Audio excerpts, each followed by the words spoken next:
nécessaires, mais c'est aussi peut-être une volonté de Samassane d'éviter des duels, des gros duels. La vraie force offensive de cette équipe sud-africaine. Oui, totalement. Déjà, il y a la base défensive qui est toujours la même. Vous voyez Salah, il est déjà dans le rond central. C'est parti pour cette finale dans le groupe B. Le vainqueur sera assuré d'être au prochain tour. C'est déjà une première chose. Et ce feu de match. Attention à ce coup franc qui passe pas loin. Il n'avait pas bougé. Owen Williams. Dans un premier temps, il ne savait pas forcément qui allait tirer entre Mohamed Salah et Marmouche. Et le ballon qui fuit le but au dernier moment avec l'effet. Mais la technique de tir, en tout cas, elle est bonne parce que le ballon ne monte pas énormément. Derrière le mur. Et oui, ça redescend juste derrière. Même dans les meilleurs troisièmes, ça passe. Ça peut passer. Attention, l'erreur défensive avec Foster. Foster qui va prendre le ballon. La frappe croisée. Chenaoui. Mais il s'est débarrassé de Yasser Ibrahim et d'Abdi Fati sur le coup.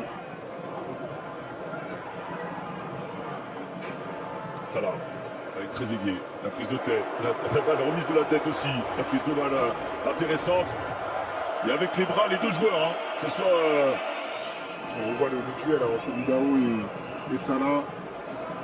Ouais, effectivement, là, on visait l'hésitation, mais ouais, il va aller checker. Franchement...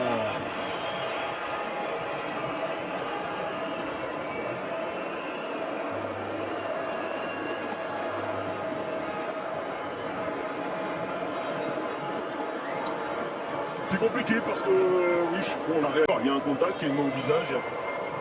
Je trouve ça très sévère, mais c'est comme ça. À moins qu'il y ait d'autres explications à nous donner.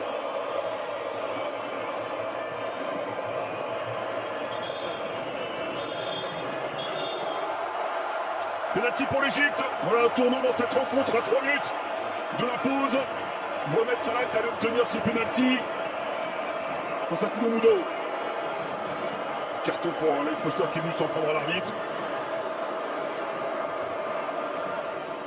Est-ce que le début de saison à Liverpool a marqué les esprits pour Salah? Il s'élance. Le gardien est parti. Ça fait 1-0 pour l'Égypte. À quelques secondes de la fin de cette première période. Le voilà le coup du sort qui va lancer cette rencontre. Mohamed Salah avec beaucoup de calme et d'expérience, c'est ce que vous voulez. Il y a des faits de jeu, il y a des situations que vous ne maîtrisez pas. Il y a toujours ce côté imprévisible. C'est ce qui rend beau ce football, ce sport. Et là, on va... Qui se plaint d'un tacle de Mohamed Hani, qui a déjà un jaune. Ça c'est... Mais Mokola est intelligent sur le terrain, je vous le dis. Et comme là, c'est un contact par derrière... Il faut tenter, pourquoi pas.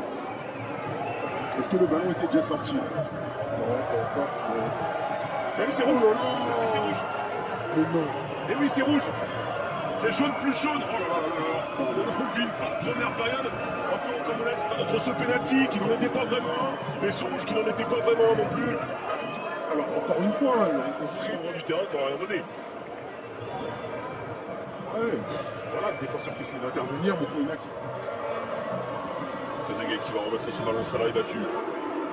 Mais on savait aussi qu'il y aurait une sorte de compensation derrière. C'est la pause 1-0 pour l'Égypte avec ce pénalty de Salah. C'est reparti pour cette seconde période avec un but d'avance pour l'Égypte en tête donc de ce groupe. Et on va voir si les Égyptiens cherchent par Salah. C'est aussi peut-être comme cela que l'Égypte peut aller gagner celui-ci. Et la faute. On la joue vite. Et pourquoi pas. Avec le décalage pour Achou. Oh, la parade de Williams sur cette tour de frappe. Ils ont raison. Il faut surprendre. Là, on revoit cette situation avec Trezeguet qui joue vite.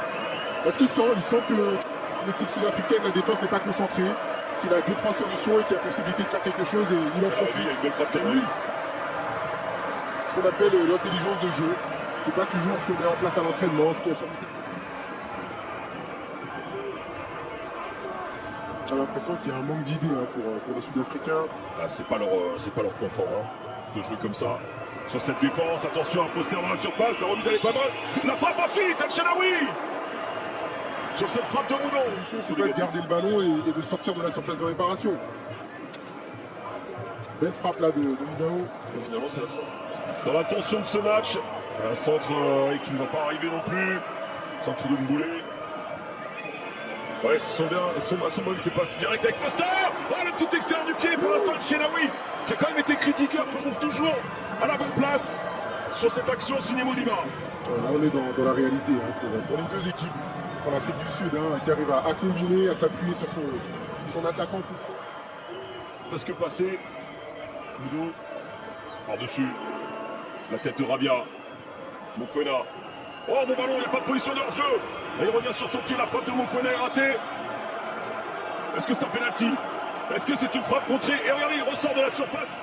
De Mokoena, elle était magnifique. Je ne sais pas pourquoi Foster revient. Regardez, là, à ce moment-là, il veut revenir sur son pied droit, alors que... Oh là, pour moi, il est dans la surface. Oh, et là, il ressort. Oh là là, il est dans la surface. Il est dans la surface. Zambi Komor. Attention à ce corner. Oh, il est bien tiré. Au point de penalty. Il était tout seul. Guevara qui ne marque pas. El Shenaoui est encore une fois présent.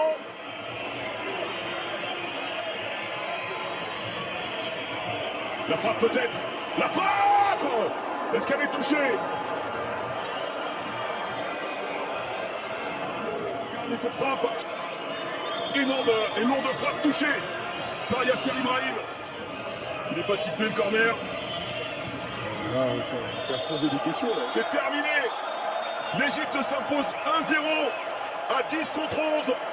Après une exclusion en fin de première période, mais surtout après un nouveau